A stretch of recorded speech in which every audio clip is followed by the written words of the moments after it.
I'm 86 years old now, and my hands shake when I hold a cup of tea. The arthritis makes everything harder, slower, more deliberate. I sit here in this chair, the same chair I've sat in for 23 years, and I think about the conversation I had with my daughter last week. She wants me to go to a home, a facility, she calls it, a nice place with people my age, with nurses, with activities. She says it with love, I know that. But what she doesn't understand, what nobody seems to understand anymore, is that being surrounded by people doesn't mean you're not alone. I learned that the hard way, and it took me far too long to figure it out. I spent 32 years married to a man I never really knew. We lived in the same house, ate at the same table, slept in the same bed, and I was more alone than I've ever been in my life. When he died, people told me I must be devastated, must be lost without him, and I nodded because that's what you do. But the truth I couldn't say out loud for years, was that I felt relief. Not because he was cruel or terrible, but because the loneliness of being with someone who doesn't see you is worse than the loneliness of being by yourself. At least when you're alone, you're not pretending anymore. My daughter doesn't know this. She thinks I need company, conversation, someone to check on me. She thinks that's what'll keep me alive, keep me happy. But I know something she hasn't learned yet. The ability to live with yourself, to sit in silence and not feel like you're disappearing, that's the thing that matters. That's the thing that keeps you human when your body starts failing and the world gets smaller and smaller around you. I remember the day I understood this. It was about 6 months after Harold died. I was sitting exactly where I'm sitting now, and the house was so quiet I could hear the clock ticking in the kitchen. I had spent the entire day by myself. I hadn't spoken to anyone. I had made my breakfast, read my book, worked in the garden for a little while, made my lunch, taken a nap, and then just sat there as the afternoon light came through the window. And I realized something that shocked me. I wasn't lonely. For the first time in decades, I wasn't lonely. I was alone, yes, but I wasn't lonely. And the difference between those two things, that difference is everything. My daughter thinks a nursing home will solve a problem I don't have. She sees an old woman living by herself, and she imagines suffering, isolation, danger. What she doesn't see is that I've built something here, something that took me years to understand and years more to create. I built a life that fits me. I wake up when my body wakes up, not when some schedule tells me to. I eat what I want, when I want it. I spend my mornings in the garden if my knees allow it, or I sit with my books if they don't. I listen to music that Harold hated, music I haven't heard in 40 years because it was easier not to fight about it. I talk to myself sometimes, out loud, and nobody thinks I'm crazy because nobody's here to hear it. This isn't about being stubborn or refusing help. This is about understanding what actually keeps a person alive when they're at the end. And it's not activities organized by someone else. It's not meals served at 5 o'clock whether you're hungry or not. It's not sharing a room or a hallway or a dining area with people you didn't choose, people who are just as tired and scared as you are. It's having agency over your own life, even when that life is shrunk down to one room, one chair, one window with light coming through it. I know what happens in those places. I visited friends there. I see their faces when I walk in. the way they light up because someone from outside has come. And then I see their faces when I leave, the way something dims in their eyes. They're waiting. They're always waiting. Waiting for meals, for medication, for visitors, for activities, and for someone to tell them what happens next. They've handed over the steering wheel of their own existence, and even if the driver is kind and competent, it's still not their hands on the wheel anymore. My neighbor Dorothy, she went to one of those places 3 years ago. Beautiful facility, her son said. Top-rated, caring staff, all the things you're supposed to want. I visited her once a month until she died last spring. Every single time, she looked smaller. Not physically smaller, though that happened too, but smaller in spirit.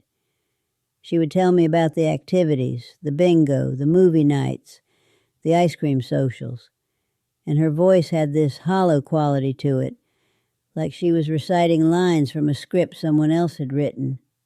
One time, near the end, she grabbed my hand and she said, "I don't know who I am anymore." She was surrounded by people. She was never alone, and she had lost herself completely. That's what my daughter doesn't understand. That's what nobody talks about when they talk about aging and care and safety. The safest place isn't always the place with the most supervision. Sometimes the safest place is the one where you still recognize yourself when you wake up in the morning. I'm not saying everyone should do what I'm doing. I'm not saying nursing homes are always wrong or always bad. Some people need that level of care, and some people genuinely prefer it. But what I am saying is this. If you can live alone, if your mind still works and your body can still do the basics, even if it takes longer and hurts more, then living alone isn't something to be afraid of. It's not something to be rescued from. It's a gift, and most people don't realize it until it's too late. The world will tell you that independence is for the young, that as you age you should accept dependence gracefully, that asking for help is wisdom and refusing it is pride. But I've learned that sometimes refusing help is the most profound act of self-preservation there is. Because once you say yes, once you let someone else take over the daily architecture of your life, getting it back is almost impossible. I'm not talking about the big things. If I break my hip, I'll go to the hospital.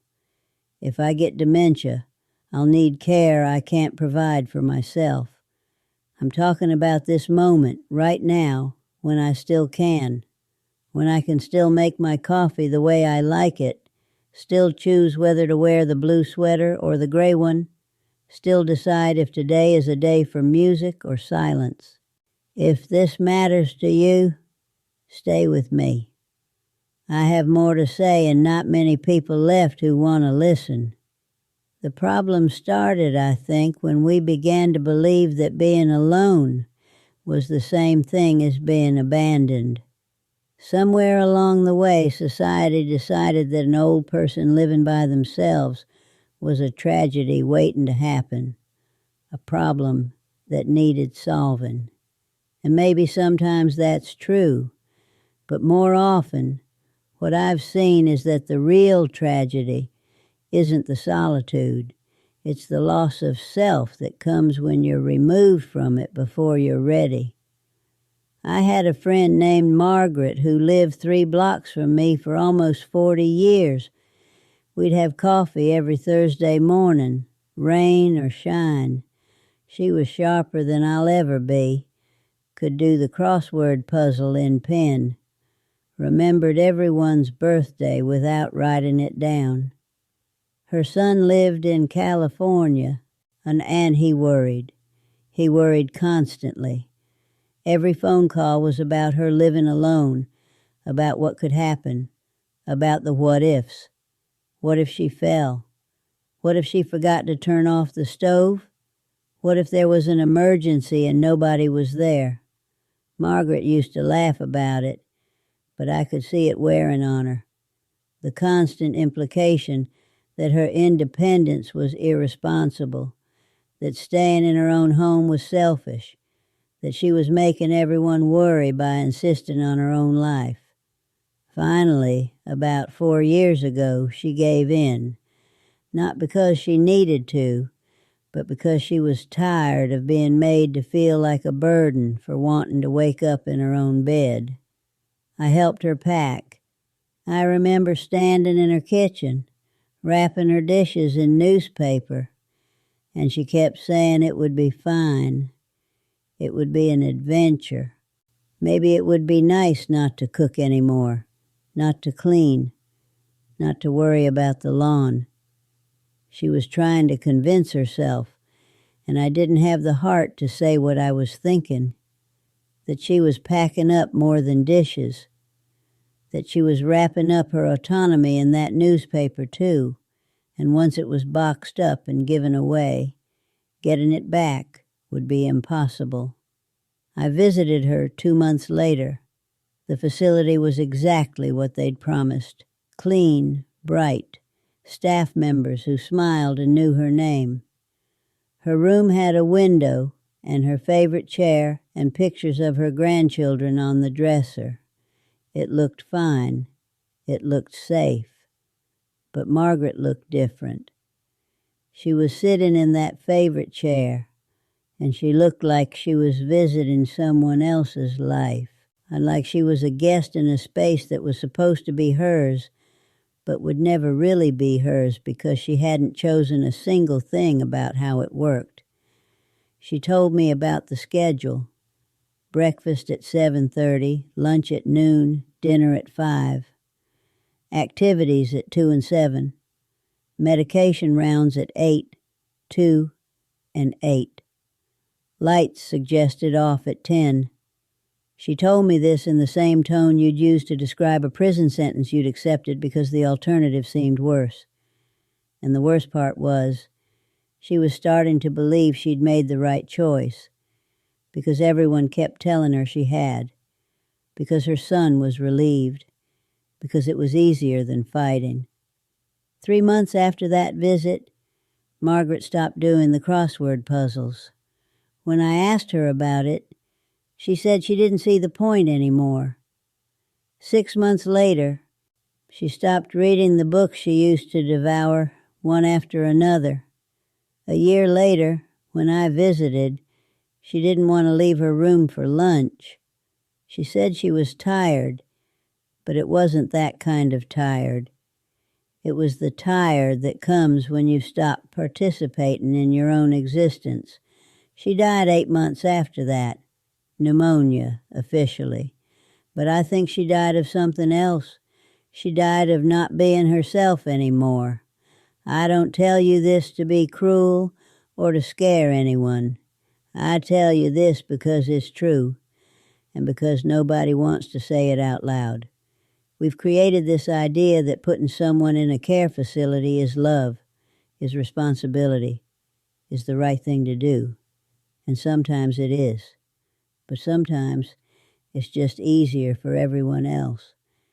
Easier for the children who live far away and feel guilty. Easier for the family who doesn't want to get the phone call. Easier for everyone except the person who has to live there. What nobody talks about is what you lose. You lose privacy in a way that's hard to explain unless you've experienced it. Someone comes into your room whenever they need to. You can't lock your door. You can't decide you don't want company today. You can't choose silence when what you need is silence. You're always available, always accessible, always on someone else's schedule. And that might not sound like much when you're 60 and imagining it, but when you're 86 and you've spent your whole life learning who you are, giving that up feels like giving up the last thing you own. You lose the rhythm of your own days. I wake up now when my body wakes up. Sometimes that's 5 in the morning, sometimes it's 8. I lie there for a while, listening to the birds if it's spring, listening to the silence if it's winter. I think about what I want to do with the day ahead, even if what I want to do is nothing at all. That time, that quiet negotiation with myself about how to spend my energy, that's mine. In a facility, you wake up when breakfast is served. Your day is structured around someone else's efficiency, someone else's staffing schedule, someone else's idea of what a good day looks like. You lose the ability to be in a bad mood without it becoming a medical concern. Some days I wake up and I'm angry at my body for hurting, angry at the world for moving on without me, angry at death for taking so long to arrive. I sit with that anger. I let it be there. I don't smile at anyone or pretend I'm fine. By afternoon, usually, it's past. But in those places, if you're in a bad mood, if you don't want to participate, if you skip the activity or don't smile at breakfast, someone writes it down. Someone tells the nurse. Someone starts asking questions about depression, about medication, about whether you're declining. You're not allowed to just have a bad day. Every mood becomes a symptom, and you lose the small, strange, private rituals that make you who you are. I eat ice cream for breakfast sometimes, not often, but when I want to. I talk to Harold's photograph and tell him all the things I never said when he was alive. I leave the radio on all night because I like falling asleep to voices. I wear his old sweater even though it's worn through at the elbows because it still smells like him somehow, even after all these years. These things are mine. They're odd, maybe. They're private. They're the small ways I've arranged my life to be bearable. In a facility, there's no room for odd. There's no space for private rituals that don't make sense to anyone but you. My daughter thinks I'm being difficult when I refuse to consider it. She thinks I'm prioritizing my comfort over everyone's peace of mind. But what she doesn't understand is that comfort isn't a small thing when you're my age. Comfort is everything. The comfort of your own space, your own schedule, your own strange little habits. The comfort of knowing that you're still the author of your own life, even if the story is almost over. I'm not saying I'll never need help. I'm not stupid. I know my body is failing. I know there might come a time when I can't do this anymore, when the risk is real and the independence is an illusion. But that time isn't now, and I refuse to surrender what I have left just because it would make other people worry less. The alternative, the thing nobody wants to talk about, is that you can prepare for this time. You can set up your life so that living alone isn't the same as being isolated. I have a neighbor who checks on me, not because I need checking on, but because we're friends. I have a system with my daughter where I text her every morning. Just a simple good morning, nothing elaborate, so she knows I'm alive and conscious. I have grab bars in the bathroom and a medical alert button that I actually wear. I have my groceries delivered now because carrying them up the steps isn't worth the risk. I've made adaptations, small ones, that let me keep what matters. This is what I mean when I say, don't go to nursing homes unless you truly can't live alone. I mean, set up your life so that you can live alone safely. I mean, ask for the help that preserves your independence instead of the help that replaces it. I mean, fight for your right to your own space, your own rhythm, your own self, for as long as you possibly can. Because once it's gone, you don't get it back. I watch my daughter when she visits, and I see her looking around my house with these worried eyes. She sees dust in corners I can't reach anymore. She sees dishes in the sink from yesterday, because washing them took more energy than I had. She sees the pile of mail I haven't sorted through, because the bills and the junk all blend together now, and it feels overwhelming. She sees evidence of decline, of struggle. You have a woman who can't keep up anymore. What she doesn't see is that I'm still here, that I'm still myself, that the dust doesn't matter nearly as much as the fact that this is my dust, in my house, accumulated on my schedule.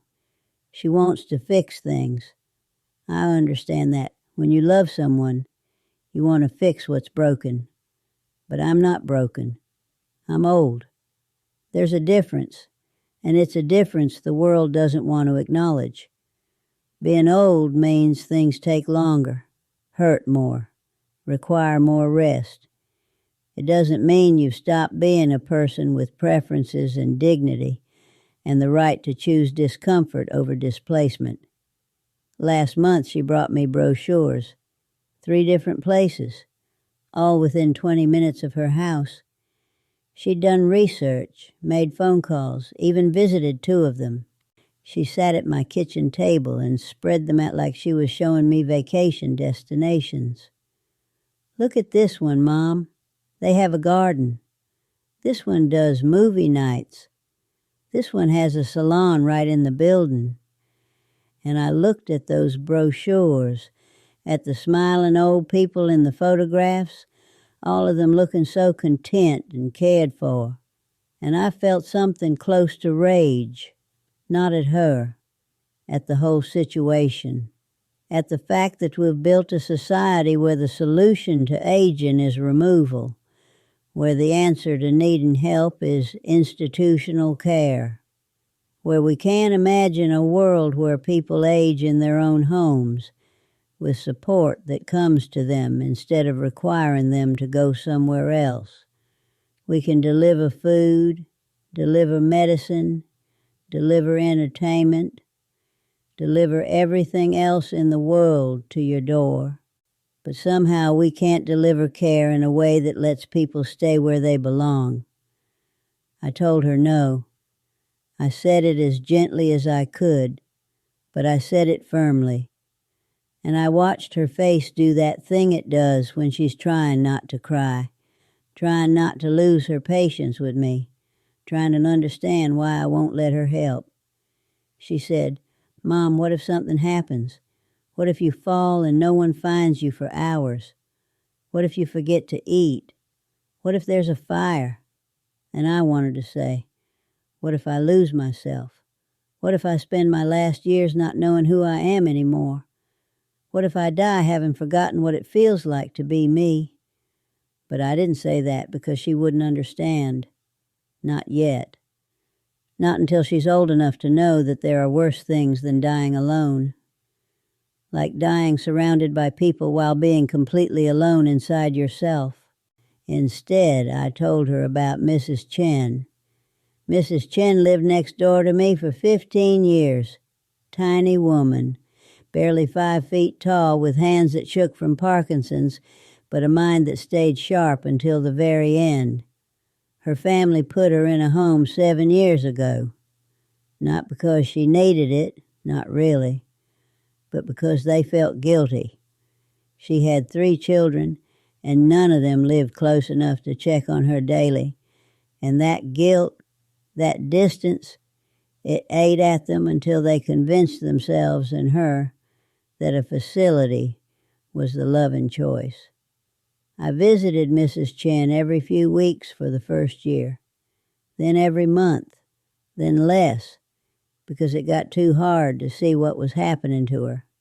She would sit in the common area surrounded by other residents, staff walking by constantly, television always on, and she looked more isolated than she ever had in her little house with her garden and her cats. She told me once, near the end, that she felt like she was fading, like every day a little more of her disappeared. Not her body, though that was failing too, but her sense of herself, the things that made her Mrs. Chin. She died 3 years ago. Her daughter told me it was peaceful, that she went in her sleep, that the staff found her in the morning looking serene. And maybe that's true. But I keep thinking about what she said to me the last time I saw her. She grabbed my arm with those shaking hands and she said, "I wish I'd stayed home. I wish I'd died in my own bed. I wish I'd taken the risk." That's what my daughter doesn't understand when she spreads those brochures across my table. That safety isn't always the most important thing. That there's a point where safety becomes another word for imprisonment. That choosing risk, choosing the possibility of dying alone, might actually be the braver, more life-affirming choice. I'm not advocating for neglect. I'm not saying families should abandon their elderly parents to fend for themselves. What I'm saying is that there's a middle path that we refuse to take because it's harder and more complicated. That middle path is support without displacement. It's help that comes to you instead of requiring you to leave. It's family and neighbors and community creating a network around someone instead of removing them from everything they know. When my mother was dying, she stayed in her house. This was 30 years ago, before hospice was common, before all the services we have now. My sisters and I took turns staying with her. We hired a nurse to come in twice a day.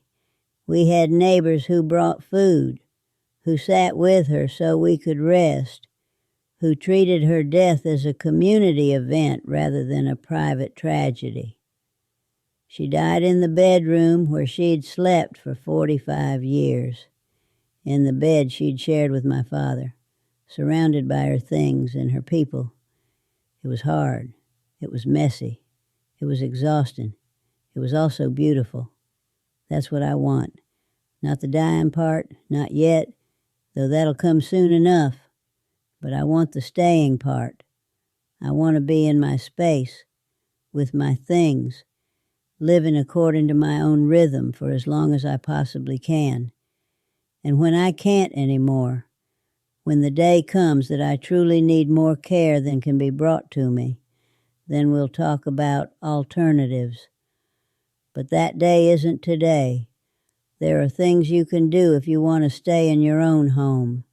Practical things that my daughter dismisses because she's thinking about worst-case scenarios instead of everyday reality. You can install cameras so family can check in without being intrusive.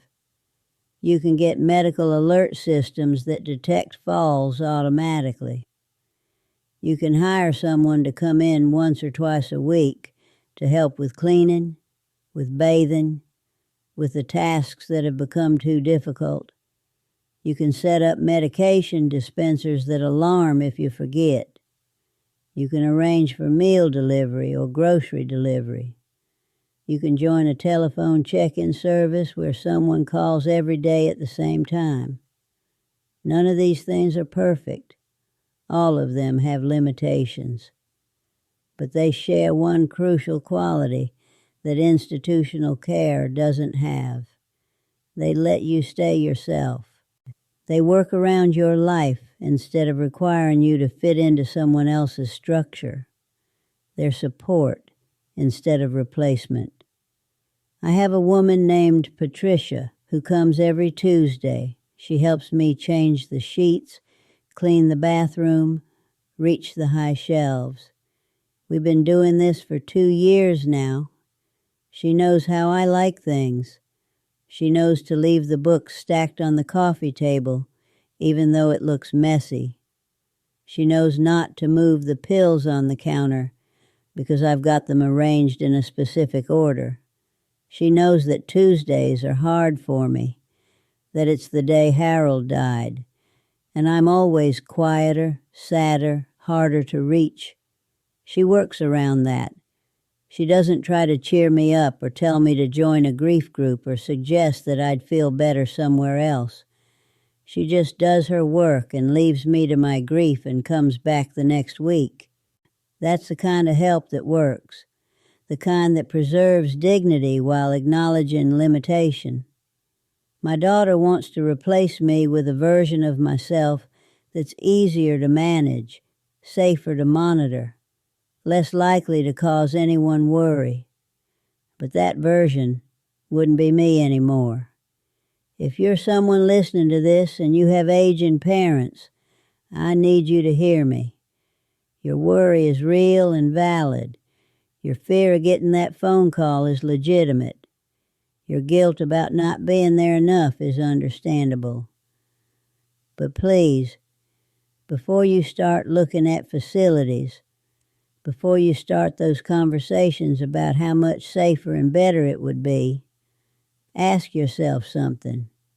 Are you doing this for them, or are you doing this for you? Are you responding to their actual needs or to your own anxiety? Because those are two different things, and confusing them can lead to choices that destroy the person you're trying to protect. If you're someone who's being pressured to leave your home, who's being told you can't manage anymore, that it's time, that everyone would feel better if you were somewhere safer, I need you to hear me too. You have the right to say no. You have the right to choose risk over safety, if that's what preserves who you are. You have the right to die in your own bed if that's what you want, and you don't have to feel guilty about it. The guilt is the hardest part. They make you feel selfish for wanting to stay. They frame it as you being difficult, stubborn, unwilling to see reason. They talk about what's best for everyone as if your own sense of self doesn't factor into that equation. But you're allowed to be stubborn about this. You're allowed to fight for this, because if you don't fight for it, no one else will. I know I might fall.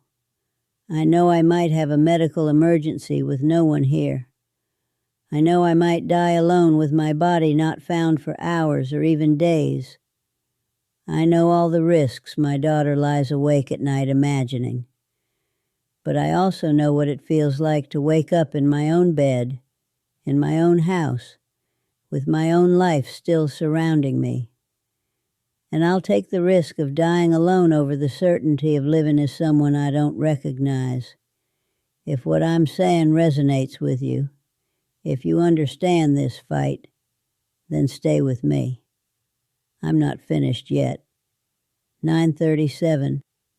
There's a photograph on my mantle that I look at every single day. It's me at 32 years old, standing in front of this house the day we bought it. I'm smiling, but my eyes look uncertain, like I'm not sure what I've gotten myself into. Harold took that picture. He's not in it, but his presence is there in the angle, in the way the camera is tilted slightly because he never could hold it straight. I've lived in this house for 54 years now. 54 years of my life have happened inside these walls. My children grew up here. My marriage lived and died here. I learned who I was here. Slowly, painfully, year after year. When people talk about moving me somewhere else, they don't understand that they're not just talking about changing my address.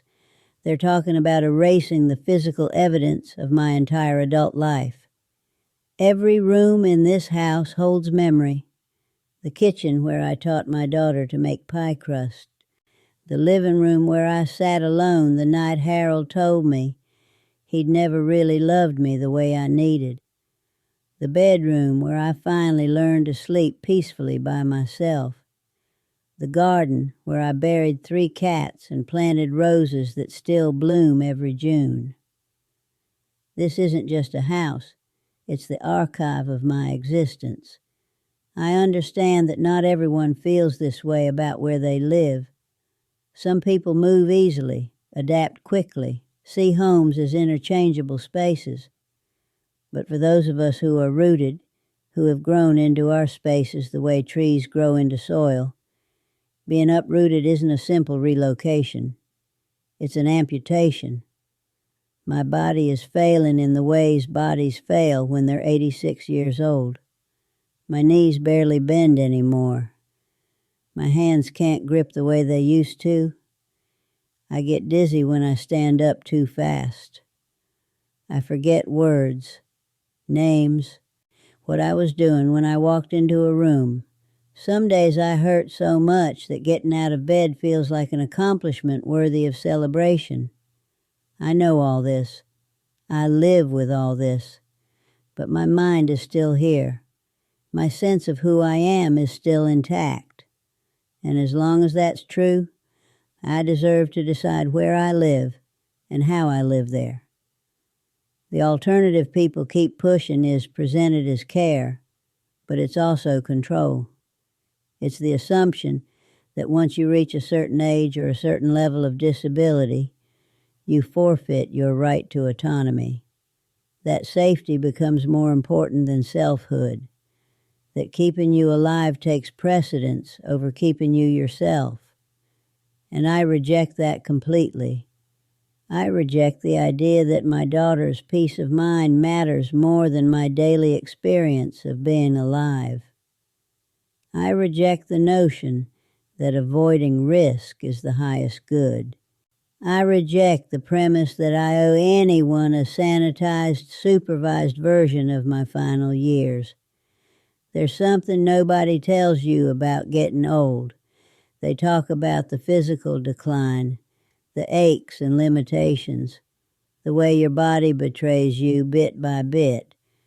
But they don't talk about how clear everything becomes, how all the things that seemed complicated when you were younger resolve into simple truths, how you stop caring about impressing anyone or maintaining appearances or doing what you're supposed to do, how you finally understand what actually matters. What matters is this: the feeling of sun through the window on a cold morning, the taste of coffee made exactly the way you like it, the sound of birds you've been listening to for decades, the weight of a book in your hands. It's the freedom to be in a bad mood without explaining yourself, the dignity of privacy, the comfort of familiar surroundings, the right to your own thoughts, your own schedule, your own strange little rituals. These aren't luxuries. These aren't things you should have to give up in exchange for safety. These are the fundamental components of being human. I had a cousin who went into a nursing home at 90. She was sharper than most people half her age, still reading philosophy, still writing letters in careful handwriting, still fully present. But she'd had a small stroke and her children panicked. Within 6 months of being in that facility, she'd stopped reading, stopped writing letters, stopped asking questions about the world. When I visited her 8 months after she moved in, she looked at me with eyes that were physically present but spiritually absent. She said, "I'm so tired." Not her body tired, soul tired, the tired that comes from giving up. She died 2 months later. The official cause was heart failure. But I know what really killed her. It was the loss of agency, the death by 1,000 small indignities, the gradual erasure of everything that made her herself. She didn't die of heart failure. She died of not being allowed to be who she was anymore. This is what I'm fighting against. This is why I refuse. Not because I'm stubborn or difficult or in denial about my limitations, but because I understand something that younger people don't understand yet, that the way you live your final years matters just as much as whether you survive them. That quality of existence isn't a soft concern compared to quantity of days. That dying with your dignity intact might be preferable to living longer without it. I'm not saying everyone should make the choice I'm making. Some people genuinely need institutional care. Some people have conditions that make living alone genuinely dangerous. Some people prefer the structure and company that facilities provide.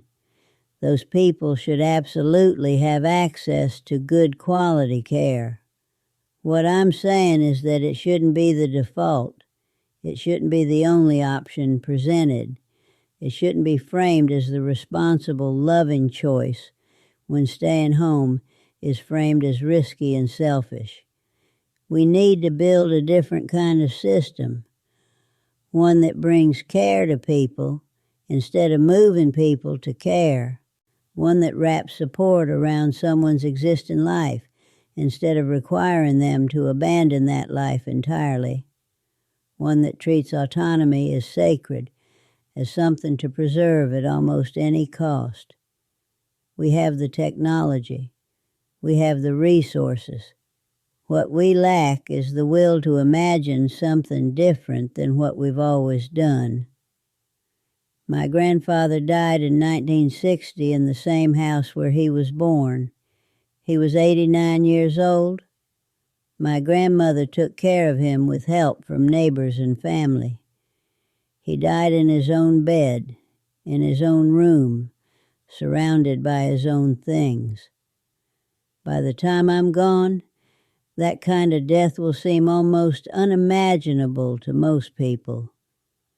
We've professionalized dying the same way we've professionalized everything else, and in the process, we've stripped it of its humanity. I want to die the way my grandfather died, at home, in my space. He is surrounded by evidence of my life. Maybe alone, maybe not, but on my own terms either way. And I'm willing to accept whatever risks come with that choice, because the alternative, spending my final months or years in a place that isn't mine, following rules I didn't make, losing myself bit by bit until death comes as a relief, that alternative is worse than any fall, any emergency, any solitary end I might face here. My daughter will find me eventually if something happens. Hours, maybe a day. It won't be pleasant for her, and I'm sorry for that.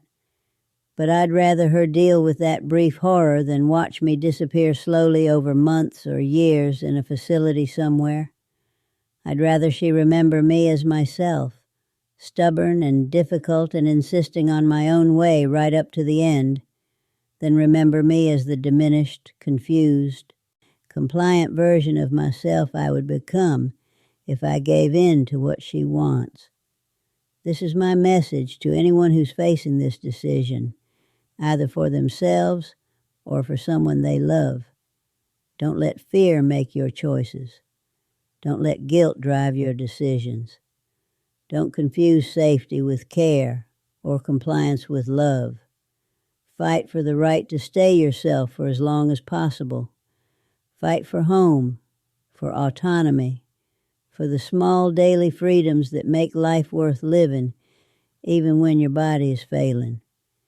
And if you're the person being asked to leave your home, if you're being pressured and made to feel selfish and told it's time, remember this: you don't owe anyone your dignity. You don't owe anyone a sanitized version of your decline. You don't owe anyone compliance with their vision of how you should age. What you owe yourself is to live fully and truly as yourself until you can't anymore. I don't know how much time I have left. Could be months, could be years, probably something in between. But whatever time it is, I'll spend it here, in my chair, in my house, in my life. I'll die the way I finally learned to live, on my own terms, with my own choices, as myself.